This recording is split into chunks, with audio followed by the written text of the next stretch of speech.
welcome back to my film and TV channel. I hope you're all staying safe and well. I'm going to have a look at something that it took me 9 weeks to watch this, so I couldn't binge watch it. Of course, it's a HBO special, isn't it? The Last of Us. Yes, I've just finally watched the last episode yesterday as I'm recording this on the, what date are we today? We're the 14th of March 2023. So yeah, The Last of Us, 9 episodes, all watched. So my brief thoughts and other people's thoughts as well, as we have a look at what the critics thought. Please, if you are new to the channel, push that subscribe button, push the bell notifications. It'd be great to have you on board. Please spread the word. Everything film and TV reviews, information, vlogs, quizzes occasionally as well, lots of different stuff. So it'd be great to have your support. And if you're pushing buttons or you're not pushing buttons because you've already done it, you can just push that little like button. I'm trying to get between 10 and 15 likes for these little vlogs. Not a massive target, but if you can help me towards it, I'll be very grateful. And a quick shout out. Yes, I stumbled across some images, draw some of my artwork basically while I was on Twitter from James Hans at Jim Giroux, who has some great artwork on our two main protagonists, of course, that we'll talk about, our two heroes, if you like, in the series.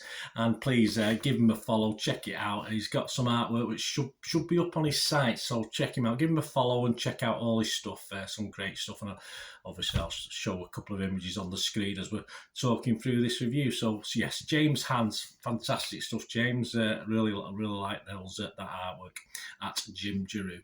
Right guys, let's get on with this. It's a post-apocalyptic drama television series created by Craig Mazin and Neil Druckmann, of course, for HBO. Other streaming services are showing it as well. And based on the 2013 video game developed by Naughty Dog. Rotten Tomatoes audience, what are the public thinking? Well, a very positive, 89% positivity. Internet Movie Database, where we always go, almost 289,000 scores and reviews as I'm recording this. So they haven't all watched all 9 episodes, but generally everyone's happy. There are 164,000 though 10 out of 10s. You know me, I don't agree with 10 out of 10s. I don't agree with 1 out of 10s, but there's not that many 1 out of 10s. So even if you discount that, even if you take out the 164,000 and you're left with the 124,000, it's still a 93% positivity. So still all good. So nothing to worry about there. What's it about? Well, the series is set 20 years after a mass fungal infection. Yes, nothing to do with on your toes or on your feet or anything like that. It's a little bit worse than that. This was caused by a mutation in the genus Cordyceps, which sparked a global pandemic. The infection causes its victims to transform into hostile, cannibalistic creatures resembling zombies. Yeah, not quite as many of them in, say, something like The Walking Dead, but yes, they are around. Not very nice. I mean, most of the horrible people in this are humans, which is probably normal. The series follows Joel, played by Pedro Pascal, a smuggler tasked with escorting the teenage Ellie Bella Ramsey across a post-apocalyptic United States. I mean, when I did before this series started, I did state when I did a little information vlog that hopefully it's something better than we've seen before. But we'll talk about that. Guest stars also include Nico Parker, Gabrielle Luna, Merle Dandridge, Anna Torv, and various ones during the series. This premiered on the 15th of January 2023 and it was renewed for a second season. Hooray! Yes, you'll find out what I thought of it with that little one. Yes, I'm glad about a second series. We've heard from the public who are positive by the looks of it. What about Rotten Tomatoes? What about the critics? Well, 96% positivity on the critics site, Rotten Tomatoes, 417 reviews, so no lack of input there. An average rating of 8.75 out of 10, quite impressive. Just a couple of, there was a couple of negatives, but I've left them out. When you've got a 96% positivity, I won't come up with a negative on Rotten Tomatoes. I'll add one in a moment when we look at the Metacritic score, but Rebecca Nicholson from The Guardian said, "I loved its balance of horror and heart. It burrows under the skin and refuses to leave." Nick Hilton from The Independent here in the UK said, "Druckmann, working with Mazin, has his fingerprints all over this tender, well-crafted and blackly comic piece. Right now, HBO is simply operating on a different level to any other network yet." would probably echo that.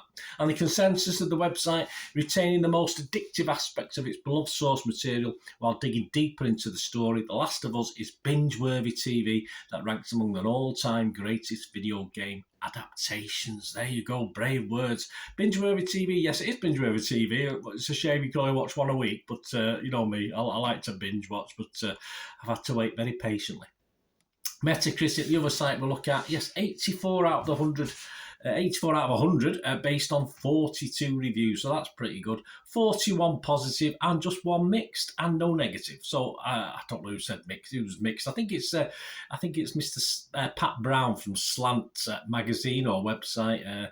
It scored anywhere between 50 and 100. Pat Brown gave it 50 and said, in the end, by stripping out the gameplay from a vivid genre game that's fleshed out by cinematic and television tropes, the series ends up as mostly just the latter, all flesh, no bones.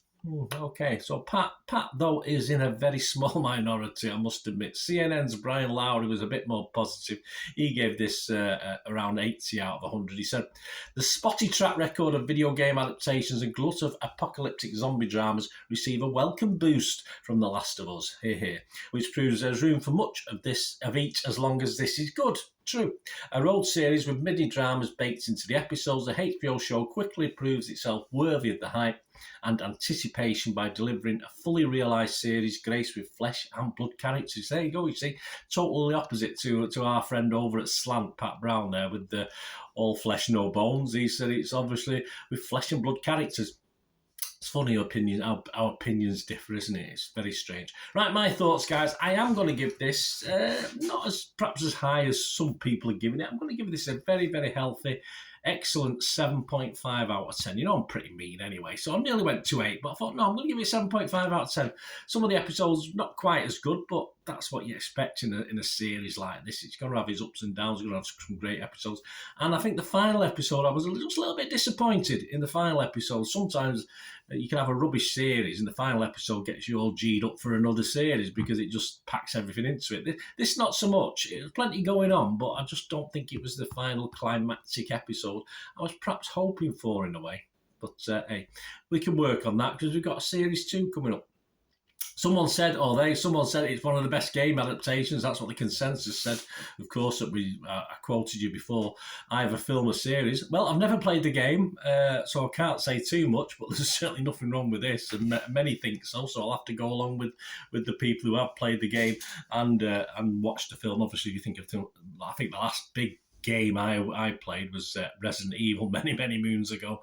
Of course, I sort of enjoyed certainly the first film adaptation, not so much some of the others, but yeah, I'll have to go with whoever's played this. As I said, it's not something I've ever played. What works for me in the main has got to just be the chemistry. If your protagonist, all right, there's not too many, don't throw loads of characters at you. The odd episodes have odd different characters, but it's the chemistry between our two main protagonists that works totally for me and makes this very watchable.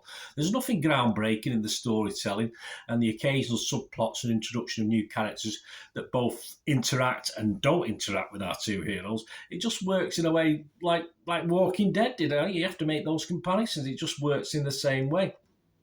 And I like Walking Dead, and I like Walking Dead up to its final series, up to its final episode. So, it sort of carries on that sort of thing, perhaps without certain characters I'd love to see again. But hey, we have to get used to new characters, don't you? And for me, Bella Ramsey, brilliant.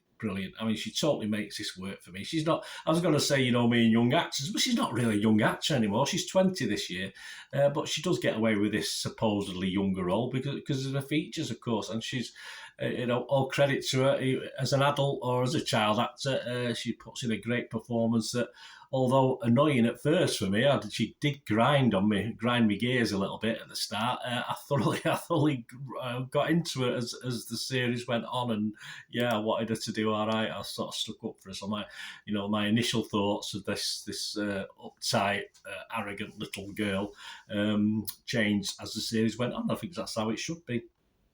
Well crafted for me, just missing me who misses the originality of, say, the Walking Dead series. In all its episodes, in all its series, it was up and down, of course there was, but it was like watching an old friend with different characters. That was a problem, and a slight tweak to the apocalyptic catastrophe.